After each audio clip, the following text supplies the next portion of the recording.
In today's video, we'll talk about how to paint reflections on water with acrylics.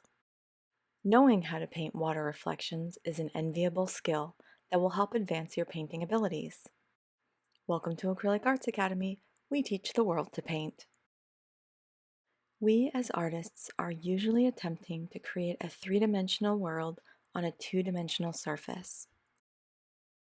In order to trick the eye when painting landscapes including water, we play with art concepts like dimension and depth to create realism. Looking to the masters of painting in art history is a great way to try and understand any visual aspect of painting. Let's take a peek at how famous Impressionist painter Claude Monet painted reflections on water. This first painting was created in 1874.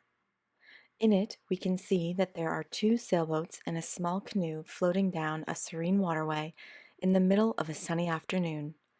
We can see that there's a sprawling sky, an arched footbridge, and calm, ripply water below. First, let's observe this art and notice the details. Consider that this painting is seemingly a snapshot from the middle of the day and that the water source is a quickly moving waterway. The water is flowing from our left to our right. The pair of sailboats is headed down the river and both are approaching an arched bridge where there are a few onlookers admiring the boats. When thinking about where the light source is coming from, notice that the water under the bridge has a darker hue just in front of it and that the angle of the shadow being cast from the boats is similar to that of the bridge's shadow. It's important to keep the shadow's features somewhat consistent for this reason. It is important to account for the natural movement of water, including ripples and waves. Monet does a fantastic job here of creating movement within the water using tiny ripples and peaks within the waterway. Notice that the water is not only moving, but reflecting the color of the boats and bridge back onto the surface of the water. For this reason, water reflections are not always simply blue or darker blue. Let's look at another example of painting water reflections from art history. This art is by Jan van der Heyden and it's called View Down a Dutch Canal. It was created in 1670.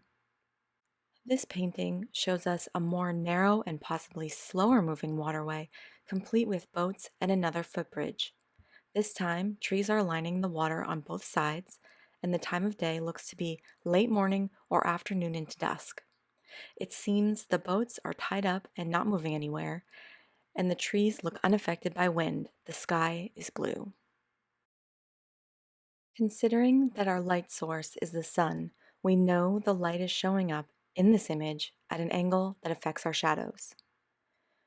When painting reflections on a still body of water, an item to remember is that the image of what's being reflected will be flipped upside down.